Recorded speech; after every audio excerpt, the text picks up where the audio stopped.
এই জন্য বাংলাদেশে সকল দলমত নির্বিশেষে ঐক্য যদি গড়ে না তোলা হয়, এই ডিভাইডেড নীতি যদি আমাদের মধ্যে এখনো থাকে, তাহলে আমাদের পতন খুব অবসম্ভাবী হয়ে যাবে, পতন ত্বরান্বিত হয়ে যাবে। বাংলাদেশের 18 কোটি জনগণ, এই জনগণ বিভিন্ন দল মতে আছে। কেউ আওয়ামী লীগ, কেউ বিএনপি, কেউ জামাত, কেউ হেফাজত, কেউ চরমোনাই, বিভিন্ন তরিকাপন্থী, বিভিন্ন মাযহাবপন্থী।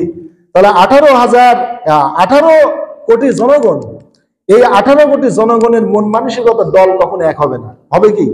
কোনোদিন হবে না। এমন কোন মানুষের পক্ষে সম্ভব না যে 18 কোটি জনগণকে একই মতের উপরে প্রতিষ্ঠিত করবে, এটা একবার অসম্ভব। তাহলে 18 কোটি মানুষকে একই রাজনীতির উপরে, একই মতের উপরে প্রতিষ্ঠিত করা একেবারে অসম্ভব। অতএব এই বিচিত্র বা বৈচিত্র্য থাকবেই, রাজনৈতিক বৈচিত্র্য দেশে থাকবেই, কিন্তু এই রাজনৈতিক বৈচিত্র্য সহই আমাদেরকে ঐক্য গড়ে তুলতে হবে। এটাকে বলা হয় ইউনিটি ইন ডাইভার্সিটি, মানে বৈচিত্র্যের মধ্যে বা বৈচিত্র্য নিয়েই আমাদের ঐক্য গড়ে তুলতে হবে। তাহলে জাতীয় পর্যায়ে যতগুলো দল আছে, রাজনৈতিক দল, সকল দলগুলো ইউনিটি ইন ডাইভার্সিটি হতে হবে, অর্থাৎ বৈচিত্র্য সহ ঐক্য। যে যে দল করে করুক, আমরা রাষ্ট্রের স্বার্থে বা রাষ্ট্রের জন্য আমরা এক। আর ইসলামিক দলগুলো বা আলিম উলামা বা ধর্মীয় মানসিকতা বা মুসলমান যারা বিভিন্ন মাযহাব, তরিকা ইত্যাদি মানে, তাদের ব্যাপারে কথা হচ্ছে যে ইত্তেহাদ মাল ইখতিলাফ, অর্থাৎ পরস্পর মতবিরোধ সহ ঐক্য গড়ে তুলতে হবে। এই বাংলাদেশে কওমি আছে, আলিয়া মাদ্রাসা আছে, চরমোনাই আছে, হেফাজত আছে, তাবলিগ জামাত আছে, জামাত ইসলাম আছে, ইসলামী ঐক্যজোট আছে, বিভিন্ন দল মতের লোক, মাযহাবের লোক এই বাংলাদেশে আছে। হানাফি আছে, আহলে হাদিস আছে, থাকবেই। এদের মধ্যে ইখতিলাফ আছে, এদের মধ্যে মাসলা মাসাইল নিয়ে, মাযহাব নিয়ে, শরীয়তের বিভিন্ন সুন্নাত মুস্তাহাব আমল নিয়ে, বিভিন্ন বিষয় নিয়ে, মাসলা মাসাইল নিয়ে, শাখা ও শাখাগত উপশাখাগত বিষয় নিয়ে, মানে ইসলামের মৌলিক বুনিয়াদ না, উপশাখাগত বিষয়, এইগুলো নিয়ে ইখতিলাফ আছে, এগুলো থাকবেই। ইত্তেহাদ মাল ইখতিলাফ, ওই ইখতিলাফ সহ ইত্তেহাদ হতে হবে। তাহলে এই দেশটা রক্ষা করতে হলে দুটো কাজ করতে হবে। একটা হচ্ছে যারা রাজনীতি করে, এদেরকে ইউনিটি ইন ডাইভার্সিটি, অর্থাৎ রাজনৈতিক মতপার্থক্য থাকবেই। আওয়ামী লীগ একরকম রাজনীতি করবে, জামাত একরকম করবে, বিএনপি একরকম করবে, জাসদ একরকম করবে, তারপরে জাতীয় পার্টি একরকম করবে, এটা করবেই। এরকম বৈচিত্র্য বা বৈচিত্র্যময় রাজনীতি দেশে থাকা খুবই স্বাভাবিক। 18 কোটি মানুষের মন মানসিকতা বা রাজনীতি কখনো এক হবে না, কিন্তু এই বৈচিত্র্য সহই রাজনৈতিক নেতৃবৃন্দের ঐক্য হতে হবে যদি দেশটা রক্ষা করতে চান। আর আলিম উলামা বা ইসলামিক দলগুলো এদেরকে ইত্তেহাদ মাল ইখতিলাফ, যতই ইখতিলাফ থাক তাদেরকে ইত্তেহাদ বা ঐক্যবদ্ধ তাদেরকে হতে হবে, মতবিরোধ সহ ঐক্য হতে হবে। কখনো এই আমি আগেই বলেছি, এই 5 আঙ্গুলকে কখনো এক সমান করা সম্ভব না। এক মতের উপরে মানুষদেরকে আনা একেবারে অসম্ভব। সাহাবায়ে কেরামও মতে একই মতের উপর ছিলেন না। কোন সাহাবী 3 রাকাত বেতর পড়েছেন, কোন সাহাবী 1 রাকাত পড়েছেন। যিনি 3 রাকাত পড়েছেন 1 রাকাত ওয়ালাকে আপত্তি করেননি, আবার 1 রাকাত যিনি পড়েছেন, 3 রাকাত যিনি পড়েছেন তার প্রতি কোনো আপত্তি করেননি। কোন সাহাবী সূরা ফাতিহার আগে বিসমিল্লাহ সশব্দে পড়েছেন, কোন সাহাবী চুপে চুপে পড়েছেন, কেউ কারো প্রতি কোনো আপত্তি করেননি। কেউ রফুল ইয়াদাইন করেছেন, কেউ করেননি, কেউ কারো প্রতি কোনো আপত্তি করেননি। এইসব বিষয়গুলি প্রশস্ত বিষয়, এগুলো নিয়ে ইখতিলাফ থাকবেই। অতএব যারা একই মতের উপরে মানুষকে প্রতিষ্ঠা করতেছে তারা মহা ভুল করে। এই জন্য খলিফা হারুনুর রশিদ তিনি ইমাম মালিককে বলেছিলেন যে আপনি তো মদিনার সবচেয়ে বড় ইমাম, বড় আলেম, আপনি মুয়াত্তা কিতাব সংকলন করেছেন।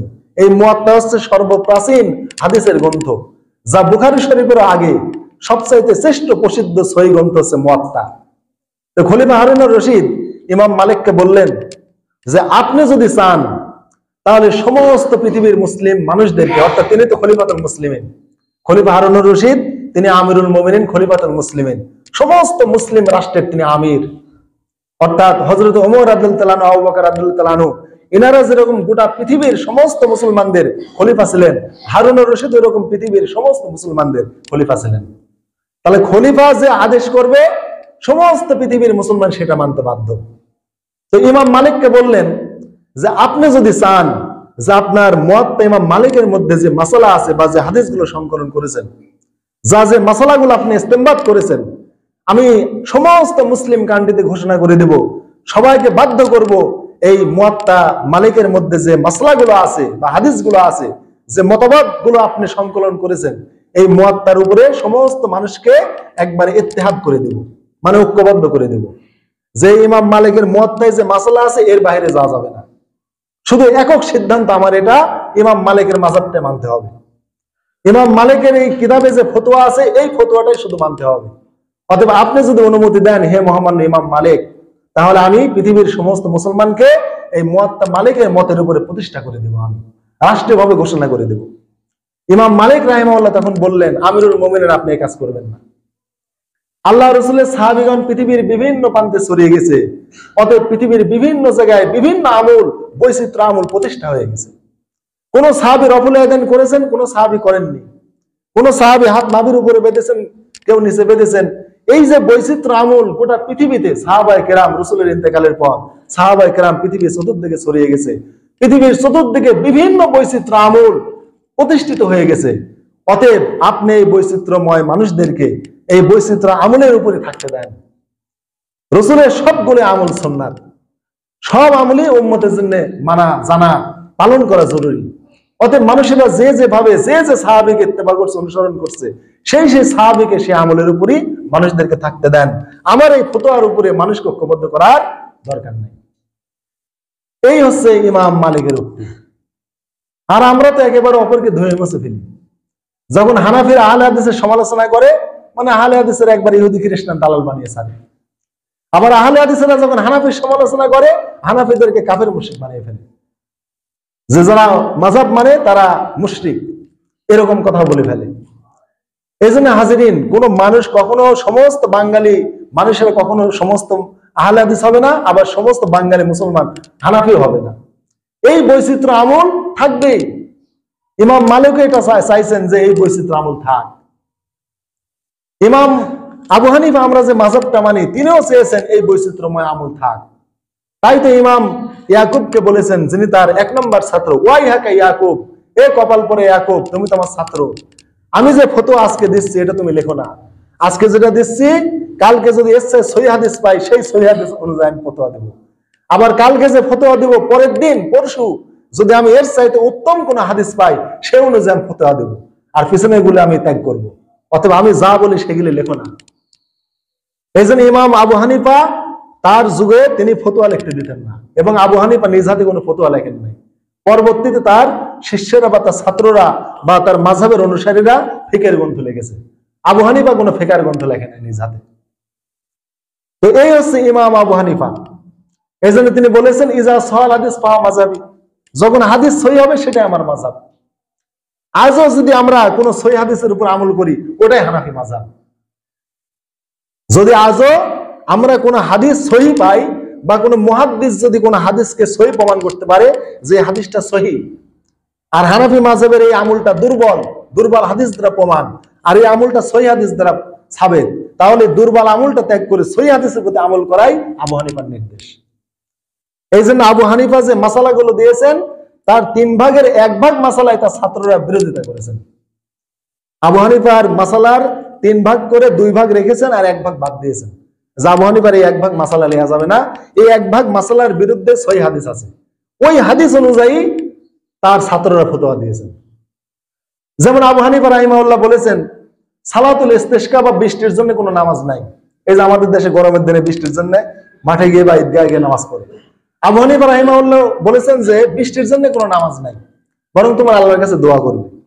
দোয়া করারও সহিহ হাদিস আছে, সহিহ বুখারীতে আছে। আল্লাহ রাসূল মেম্বারে দাঁড়িয়ে খুতবা দিচ্ছেন, এক লোক এসে বললে, ইয়া রাসূলুল্লাহ, মানে খরায় সবকিছু শেষ হয়ে যাচ্ছে। রাসূল হাত তুলে দোয়া করলেন, আল্লাহ বৃষ্টি দাও। তারপরে আল্লাহ 1 সপ্তাহ বৃষ্টি দিলেন। পরের দিন লোক এসে আবার বললে, ইয়া রাসূলুল্লাহ, সবকিছু শেষ হয়ে গেল, মানে একবারে ঘর বাড়ি ধ্বংস হয়ে গেল, সব ক্ষেত খামার সব মানে ডুবে গেল, তাড়াতাড়ি বৃষ্টি বন্ধে দোয়া করেন। আল্লাহ রাসূল আবার হাত তুলে বললেন, আল্লাহুম্মা হাওয়ালাইনা ওয়ালা আলাইনা, আল্লাহ আমাদের যথেষ্ট বৃষ্টি হয়েছে, আর লাগবে না, আপনি অন্যদিকে দেন। আবু হানিফা রাহিমাহুল্লাহ বলেছেন, বৃষ্টির জন্য কোনো নামাজ নেই, দোয়া করলেই হবে। কিন্তু বৃষ্টির জন্য নামাজ আল্লাহ রাসূল সাল্লাল্লাহু আলাইহি ওয়াসাল্লাম আদায় করেছেন, সাহাবায়ে কেরাম আদায় করেছেন, সহিহ হাদিস আছে। এই জন্য ইমাম মুহাম্মদ রাহিমাহুল্লাহ, যিনি আবু হানিফার 2 নম্বর ছাত্র, তিনি বলেছেন যে সালাতুল ইস্তিসকা 2 রাকাত নামাজ পড়া সুন্নাত।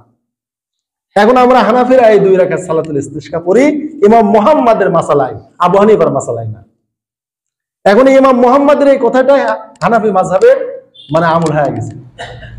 তাহলে আবু হানিফার কথাই যে শুধু মাযহাব তা না, তার ছাত্ররা বা তার শিষ্যরা এখনো যদি কোন জাইয়েদ কোন হানাফি আলেম যদি কোন সহিহ হাদিস অনুযায়ী আমল সাবিত করতে পারেন তাহলে সেটাই আমাদের হানাফি মাযহাব।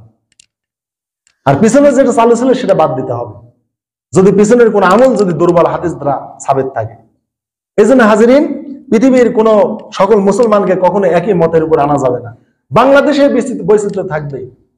তাই বর্তমান বাংলাদেশের অবস্থা কিন্তু খুবই খারাপ। আমরা যতই সুখে আছে মনে করতেছি, রাজনৈতিক প্রেক্ষাপট খুবই অসন্তোষজনক। এই ইসকনের পাতা ফাঁদ এই দেশে হিন্দু আনিজম হিন্দুত্ব প্রতিষ্ঠার জন্য এই ইসকনকে ভারত ছেড়ে দিয়েছে, বহুদিন থেকে লেগে আছে। আমাদের বাংলাদেশ স্বাধীনের পেছনে ভারতের 101টা স্বার্থ জড়িত ছিল। ভারত 101টা স্বার্থ হাতে রেখে বাংলাদেশকে সহযোগিতা করেছে যে পাকিস্তানের হাত থেকে বাংলাদেশে মানে স্বাধীন করতে হবে। এই জন্য ভারত প্রথমে বাংলাদেশকে সাহায্য করে নাই। বাংলাদেশে প্রথমে মুক্তিযুদ্ধ হয়েছে, তারপরে জনযুদ্ধ, মুক্তিযোদ্ধারা পেরে ওঠে নাই, মানে আম জনতা যুদ্ধে নেমে গেছে। তাহলে যুদ্ধকে 3 ভাগে ভাগ করা হয়েছে, একটা হচ্ছে মুক্তিযুদ্ধ, একটা জনযুদ্ধ, তারপরে ভারতের সামরিক অভিযান। তাহলে প্রথমে মুক্তিযুদ্ধের দ্বারা শুরু হলো, তারপরে জনযুদ্ধ, তারপরে ভারতের সামরিক অভিযান। কয় নম্বরে? 3 নম্বরে ভারতের অভিযান। তার মানে 2টা আমরা পার করেছি, শেষের দিকে এসে ওরা সহযোগিতা করছে। তো আমার এক গ্রামের এক মামা ছিল, ওই ডক্টর আবু আসলাম বাবুল মামা, মারা গেছে, আল্লাহ তাকে জান্নাতবাসী করুক। বললো যে মিলন, সন্তান আল্লাহ দেয়, ধৈর্য ধরতে হয়। যে আল্লাহ পেটের মধ্যে সন্তানকে আল্লাহ রাখতে পারে, সে আল্লাহ তাকে অবশ্যই পেট থেকে বের করতে পারে। মানুষ তাড়াহুড়া করে, সিজার করতে হবে, তাড়াতাড়ি ইঞ্জেকশন মেরে প্রসব বেদনা বাড়াতে হবে, এত তাড়াহুড়া করা লাগে না, আল্লাহর প্রতি ডিপেন্ড করতে হয়। তো মনে করো যে আল্লাহর প্রতি যে কেউ ডিপেন্ড করে তার নর্মালি সন্তান হবে, কিন্তু আল্লাহর প্রতি তারা ডিপেন্ড করে না। উনি আমার মামা, আমাকে ভাগ্নি বলতেন, খুবই স্নেহ করতেন। আর আমাদের দেশের এই যে ধাত্রী মা, ওরা কি করে, ওরা ওই সন্তান আগেই বের করার জন্য হাত দিয়ে মানে খামসি করে, মানে নাম ফোটাবে যে আমি সন্তানকে বের করেছি, নর্মাল ডেলিভারি হয়েছে, খুব কামাই করেছো তুমি। তার মানে আল্লাহ সন্তানকে ঠেলে বাইর করে দেন। কখন থেকে বাংলাদেশ মানে এই জমিনে তার নিঃশ্বাস চালু হবে, তার অক্সিজেন গ্রহণ করবে, কখন থেকে মায়ের দুধ পেটে যাবে, সব আল্লাহর বাজেটে আছে। অথবা শেষে টান মেরে খালি ধাত্রী কোলে তুলি ছাওয়াল কাঁদা খালি টেকা আদায় করা, ধৈর্য ধরতে হয়। ভারত এই শেষে আসি মনে করেন মানে স্বাধীনতা প্রায় হওয়ার মধ্যেই শেষের দিকে আসে একটু হাতে তুলি মনে করছে আমি সন্তান খালাস করেছি, কিন্তু প্রথম যে প্রসব বেদনা উঠেছিল মায়ের, সে মা জানে। এই উদাহরণটা এই জন্যই দিচ্ছি, শেষের দিকে ওরা এসে একটু সহযোগিতা করছে আর আমরা একবার ওদের দিকে ঘুরে গেছি। তো কিন্তু সহযোগিতা কেন করলো? আমরা তাদের অবদানকে কখনো অস্বীকার করি না। এই অবদান কেউ অস্বীকার করে না, কোনো রাজনৈতিক নেতা, কোনো আলেম ওলামা, কোনো মানে ইসলামী সংগঠন, কেউ কোনোদিন ভারতের এই অবদানকে কেউ অস্বীকার করে না। সবাই স্বীকার করেছে না ভারত আমাদের সাহায্য করেছে, আমরা তাদের প্রতি অনুগত ছিলাম। কিন্তু তারা বারবার শত্রুতার বীজ আমাদের ভিতরে ঢুকিয়ে দিচ্ছে। তারা চেয়েছিল এই বাংলাদেশটা ভারতের একটা কলোনি হোক, ভারতের একটা প্রদেশ হিসেবে থাকুক, ভারতের মতো একটা ধর্মনিরপেক্ষ রাষ্ট্র। কিন্তু ভারত যদিও ধর্মনিরপেক্ষ কাগজে কলমে, কিন্তু মূলত তারা হিন্দুত্ববাদী। ভারত তার ধর্মের উপরে অটল অবিচল আছে, কিন্তু আমরা মুসলমান অটল অবিচল থাকতে পারিনি।